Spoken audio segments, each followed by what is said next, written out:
Hello, I'm taking on a challenge to beat every playable Nintendo-published video game. The next game is Gauntlet. Oh boy, this game was a doozy. Gauntlet is another third-party Play Choice 10 game released by Nintendo, and we can see it advertised in the same flyer that we saw Contra in last week. However, before going into that particular release, let's take a look at the origins of Gauntlet. The original game had nothing to do with Nintendo at all. In fact, it was an arcade title developed and published by Atari. Well, Atari Games specifically. I talked about the confusing Atari split a bunch in my video on Pac-Man, but here's an abridged version. After the video game crash of 1983, Atari split in two. The console and computer division was sold to Trommel Technologies, while the remaining arcade division was renamed Atari Games, with the majority of shares being sold to Namco. So yes, after this, there were two different companies that could use the Atari name. During this whole mess, Atari was in the midst of working on a game called Gauntlet, and it was headed by Atari programmer Ed Logg, the man who also designed other Atari classics like Asteroids and Centipede. The idea for Gauntlet came directly from Ed's son, who played a lot of Dungeons & Dragons, and he really wanted Ed to make a game based on D&D. Ed struggled for some time on how to design a game like this, but the light bulbs turned on when Ed played Dandy on the Atari 800. Ed based Gauntlet pretty heavily on Dandy, although there was one key thing he added to the formula: simultaneous 4-player co-op. Ed said there was one clear reason why they included multiplayer: money. If you could get 4 players to constantly pop in quarters, then you could get huge earnings out of a machine like this. The idea was that people could join in and leave at any time, making it really easy for strangers to join each other's games. This turned out to be a very successful strategy, as even in their initial test releases, they found Gauntlet to be a huge moneymaker.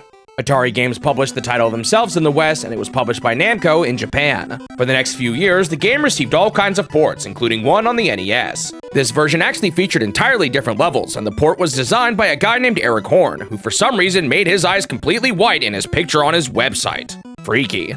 Now, if you remember, the Atari console and PC division was sold to another company, so this meant that they couldn't use the Atari name for home console ports. So, Gauntlet on the NES was published by Atari Games' subsidiary, Tengen, a company that was created for the sole purpose of allowing Atari Games to sell home console titles. Gauntlet launched officially on the NES in North America in 1988. Around this time, Atari Games' outward relationship with Nintendo appeared to be in good shape, as they worked with Nintendo on releasing the game for the Play Choice 10. Nintendo advertised and sold this version of Gauntlet themselves, as we can see from the flyer I mentioned before. Now, something interesting about this flyer is that we can see another Tengen game on it, RBI Baseball, which as far as I can tell, never actually made it to the Play Choice 10. Huh, why is that?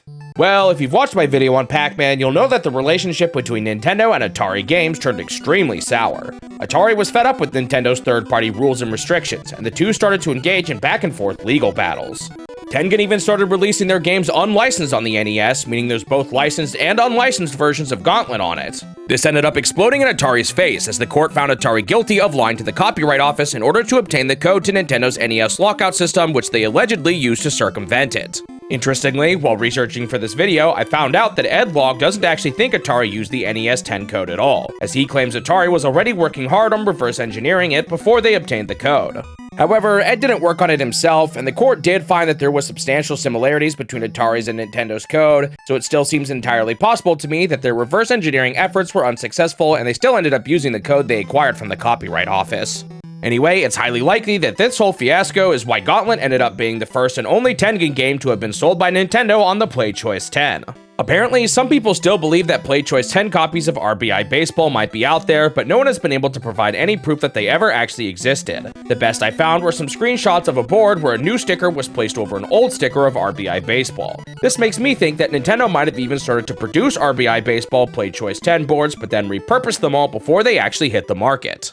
Alright, with all of that history out of the way, let's jump into my time with Gauntlet. While the NES port doesn't support the full 4-player mode from the arcade game, it does support 2-player, but I just went with the single-player mode for my playthrough. You can also select your class, and each one plays differently. We have Thor the Warrior, Thyra the Valkyrie, Merlin the Wizard, and Questor the Elf.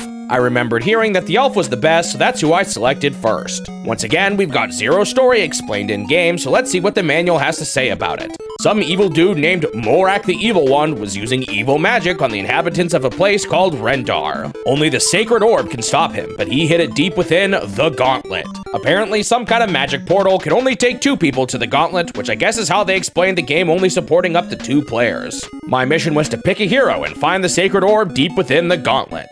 Alright, back to the game. I was immediately thrown into level 1. I wonder how deep this goes. If you can't tell, the game is basically a real-time dungeon crawler. Each character has their own stats, but I'll be honest, I don't totally get them all. Particularly, I still don't understand what the magic stat does. For the elf, he basically has good speed and range, but not the strongest attack and defense. In this game, everyone has a range attack and a close-up attack. Range attacks are generally what I focused on, as running into enemies and using melee attacks would cause me to trade damage with the enemies. Something that you'll notice is that I'm constantly losing health. They've sort of combined your health and hunger in this game, so you always need to be on the move. There's food items throughout the levels that you need to grab constantly to stay alive. On that note, the character makes some pretty funny noises when you get hurt or eat some food. Ugh. The first enemies I encountered were some ghosts. These guys were pretty simple, and they even vanished once they hit you. You'll notice though, more of them kept spawning in. While some enemies are just placed in each level, there's a lot of these den tiles throughout the game that enemies spawn out of. Some dens will look different depending on the type of monsters that spawn out of them. I found a few different types of items on this stage too. You can find keys that open locked doors, gold which works as experience, and magic bombs that can be used to wipe out everyone on the screen. Both the keys and the bombs can be carried from level to level, so sometimes you may want to be careful about where you spend your items. I also found these guys called grunts, and they were tougher than the ghosts. After a bit, I found the exit, and I was taken to some kind of map. I did not get it at all at first, but the line you see down here is me going from level 1 to level 2. Levels 2 and 3 were pretty straightforward, although I did find out that there were secret walls in the game. Oh shoot, I let so many ghosts spawn in. After level 3 was a bonus stage. In these levels, you have a certain amount of time to collect as much gold as you can, then find an exit. While I was running around here, I got a level up. Basically, the way this works is that after you get enough gold, your max HP is increased. Reaching the exit in a bonus stage isn't actually necessary, but doing so gives you a password. Okay, I guess that's how you save in this game. In level 5, I saw a ton of the grunt guys. At least I can shoot them through the corners. I also ran into these trap tiles that momentarily stunned me. Ah, the word eh, what a great secret. As I kept playing, I found various power-up items lying around. There's a whole bunch of these that provide different kinds of boosts, like temporary invincibility or generic stat boosts. For most of the game, I wasn't even sure what they did, so I just grabbed them whenever I saw them. So, Gauntlet has a lot of levels. I don't want to say exactly how many yet, but I'm not going to have enough time to go over each of them. Just know that there were lots of monsters, items, and breakable walls to find as I made my way through this first world. In one level, I ran into this nasty guy that seemed invincible and he loved to hunt me down. I'm not sure if he ever runs out of health normally, so I ended up using a bomb to defeat him. I also started to run into these tiles that changed the layout of the level when I stepped on them. Eventually, in level 11, I found 2 exits. Oh boy, does this game have split paths? Well, it definitely does, but I couldn't figure out how to get through one of the doors here, so I just went the other way. The game started having a bunch more secrets after this, and using them, I made my way to this level that had a question mark on the map. I wonder what this means. This was another level with a timer, similar to the bonuses, and there was even this question mark tile on the ground. Unfortunately, I ran out of time, and I couldn't figure out how to reach the question mark or the ending. Darn. After this, the villain showed up and mocked me. He said that the orb was in some kind of vault and locked behind a guardian. He alluded to some kind of code I needed to access the vault, and it seems like I might have just missed a part of it in this level. Well, I could have reset to see what I missed, but I just decided to keep going for now. I was taken to a new world after this, and once I did a level where I learned about teleporter tiles, I got to see the next map. Looks like there's a question mark level here, too. Oh great, a teleporter maze, my favorite.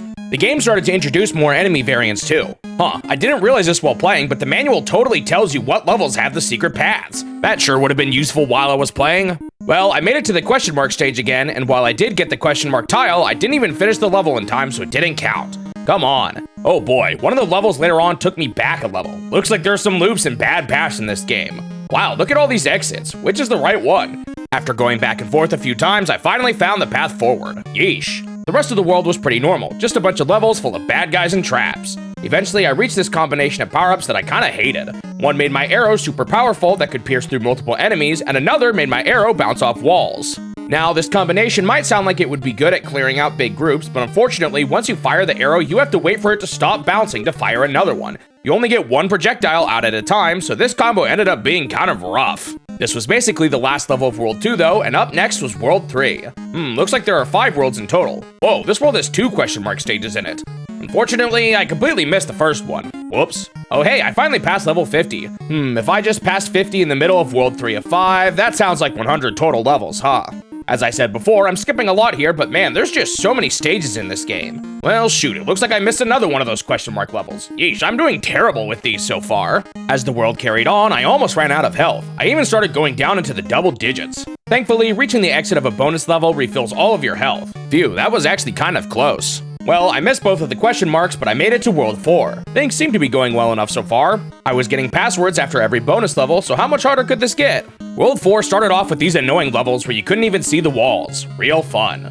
Okay, finally, I made it to one of the question mark levels again. Can I finally beat one and see what these are all about? Well, this one was surprisingly easy. I used some bombs to clear a way to the question mark tile, and there were a bunch of easy to find exits. Okay, let's see what this actually does. Well, it looks like I found the number 9 as the 5th digit of the vault code. Uh-oh, look at those missing spots. Yeah, I'm toast, aren't I? Man, there is one level in this world I struggled with. It involved these teleporters and I could not figure out how to go to the spot I wanted. There may be some kind of trick to it, but I never figured it out, so levels like this were really annoying. I just kept stepping into the teleporters over and over until I finally made it. Eventually, I reached another question mark level, but I kinda got wrecked by it. For the first time, I finally ran out of health. This took me to a screen where the villain laughed at me and I got a game over. Dang, sent back to the title screen. Before popping in my password, I took a quick look at the other classes. Yeah, they all felt way too slow after playing the elf. So something kind of funny about this game is that while every run does have a unique vault code, I think your vault code is determined at the very start of the game. What this means is that I could just enter in older passwords, find out the missing parts to the code, then reload later passwords to figure out the rest. So I decided it was time to hop through time and find all the code pieces I missed so far. Wow, it turns out in that early level I couldn't figure out, there was a wall tile with a switch behind it that I missed. Alright, fast forward 45 minutes later and I had all the missing parts of the code so far and I was back in World 4. Man, I lost so much life to that teleport level again. Also, I couldn't find that next part to the vault code and I kept running out of time. This level was just so rough. Those unkillable guys were ruining my day and there were random invisible walls too. Also, this exit was just completely fake. To beat it, there was a random invisible button sitting in the level that I had to find. Man, this game is getting more and more trolly. Worst of all, the bonus levels in World 4 were awful. Most of the exits were fake, and they were so full of warps that it basically made it feel like RNG whether or not I would find the exit and get the password. I even made it to World 5 a few times, but I kept game overing and being sent super far back because I was having a hard time nabbing checkpoints at the bonus levels. Speaking of World 5, this first level was nasty. It was huge and full of tough enemies. I eventually found my way into one of the question mark levels in World 5 before I even got a save here. Okay, it took a couple of tries, but there's the second to last part of the code. After this, I got super stuck. No matter what I did, I kept looping through the same 4 levels. Worst of all, I had such a hard time getting a save in World 5 that I kept having to do the end of World 4 over and over every time I died, which started to happen a lot. There was one level that was absolutely loaded with exits, but most of them just took me to levels I'd already been to. Maybe I just need to find the right one? What followed next might just be the nastiest troll I've seen in the entire challenge. I went through an exit and the game just booted me back to the title screen. That's right, no warning, no purpose. Just a simple back to the title screen you go. I was punished just for trying to find a way forward. Evil. Eventually, I finally found an exit in the bonus level just before World 5. There we go, I got a new save. That should help a bit. Now, where on earth do I go? This took me forever to find, but back in the first level of World 5, there was a random wall with a secret exit in it I had to reveal. Yeesh, this game has gotten brutal. However, it gets worse. None of the passwords from here on out started me at the most recent bonus stage. I could still get more passwords to save my level ups, but now I had to start at World 5 from the beginning with each game over. Great. Well, if you can't tell yet, this final world is brutal, and I spent like half of my playtime in this world alone. Secret paths, swarms of enemies, and less checkpoints made it a doozy. Man, I really started to run out of health a lot more frequently now too. At least the bonus levels still refill my health. There was one more part of the vault code I needed, and sadly, I ran out of time in one attempt right before reaching the exit. Come on, I was so close. Phew, there we go, got it next time. Let's just hope writing down the vault code is enough and I don't have to play the whole game over again from scratch. Okay, I know I keep saying this game is evil, but what they threw at me next was really ridiculous too. There was a level near the end that split into 2 different paths, and it turns out both of them are bogus. One of the paths leads to a level with literally no exit tiles, and the other sends you randomly back to World 2. What? Where do I even go then? It turns out in that level with the split path, there was a third secret exit hidden behind a wall. If only I checked the manual and saw this sooner. Well, with that, the worst of the trolls may have been done, but my time with the game was far from over. There was one more level swarming with enemies before the vault, and keep in mind, with every game over, I had to do the entirety of World 5 again. It took a couple more tries, but finally I reached the vault. time for the moment of truth. Thankfully, all I needed was to know the actual characters, and the code I had written down worked like a charm. Oh boy, here it is, level 100. That's right, there's still one final level to go, and it's brutal. There were tons of green enemies everywhere, but worst of all, there was a final boss. It was this nasty three-headed dragon that had way too much health. It wrecked me on my first attempt. Back to the start of World 5. It took me forever to finally take this thing out. It was just really hard to find a strategy that was fast enough to beat him before my health ran out, but also safe enough to make it through in one piece. By the end, I pretty much had exact strats for the rest of the world on how to get here with the best amount of resources I could muster. Eventually, I beat it, but unfortunately, it wasn't over yet. There was still more to this stage, and I was almost out of health. Well, shoot, I didn't make it. Okay, part of my strat here was to keep building up gold and increasing my max health with each run, but somehow the game still had one more trick up its sleeve.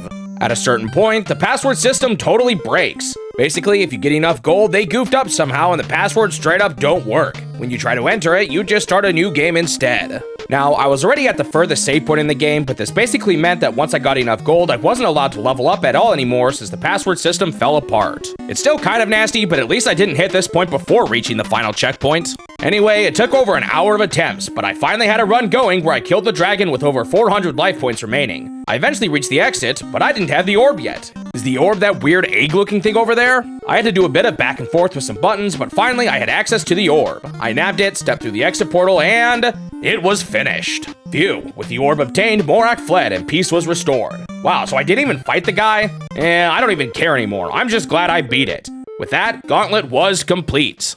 On to the review. Phew, this one was a doozy. Most of the game wasn't all that bad, just some good old dungeon crawling action, but the final world was something else. This had some of the craziest trolls I've seen so far in the challenge, and they really made you search deep for some of those secret paths. Overall, I like the core design of the game though. There's a ton of unique levels, and while not every gimmick works, I mostly enjoyed searching through the layers of the game and finding my way forward. The combat was fine, although sometimes it did feel a bit tedious when I was just standing there shooting as waves upon waves of enemies spawned in. I kinda have mixed feelings on the late game difficulty. I actually don't mind how devious it got with the hidden exits later on, but I kind of just wish they let you save throughout the entirety of the last world. Having to go back to the start of it with each failed attempt got kind of old after a while. Also, the game straight up breaking the passwords eventually is a pretty glaring issue too. Even if they wanted to make a level cap, just breaking the passwords at a certain point doesn't feel like the right way to do it. Ultimately, this was certainly a memorable one. There's a lot of really cool stuff here, and the amount of levels is really impressive, but some of the game's late game content really started to feel like a chore. I gave Gauntlet a 7 out of 10. With Gauntlet complete, I have now finished 68 of the 154 NES games in the challenge, meaning I am now 55.84% of the way through all of the NES games. Thanks for watching the video. If you want to see more of these in the future, make sure you subscribe to the channel so that you won't miss out on the next one. Also leave a like if you enjoyed it, since it will help the channel grow and motivate me to continue this series. I hope I will see you in the next step of my quest to beat every Nintendo game.